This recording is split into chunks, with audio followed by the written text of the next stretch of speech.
Hello friend, आप लोग का मेरे चैनल पर स्वागत है। आज फिर से एक नए वीडियो के साथ आप लोग के बीच आ चुके हैं। तो आज बात करने वाले हैं खेसारी लाल यादव का सॉन्ग के बारे में। खेसारी लाल यादव का सॉन्ग प्यार किया तो निभाना फिल्म के सॉन्ग यानी कि कल आने वाला है। खेसारी लाल यादव का फिल्म प्यार किया तो निभाना फिल्म का सॉन्ग दे दे प्यार दे यानी बहुत ही हाई लेवल का सॉन्ग कल इंटरटेनमेंट रंगीला से सुबह 6 बजे आ रहा है, यानी कि 13 नवंबर को सुबह 6 बजे इंटरटेनमेंट रंगीला से।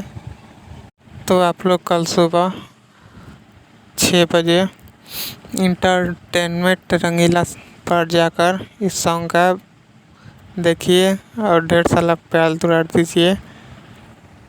वीडियो अच्छा लगा हो तो चैनल को सब्सक्राइब कर लीजिए और बेल आइकन को दबाकर ऑल पर प्रेस कर दीजिए ताकि मेरा हर वीडियो का नोटिफिकेशन आपके पास आसानी से पहुंच सके। तो फिर मिलते हैं एक नए वीडियो में, तब तक के लिए धन्यवाद।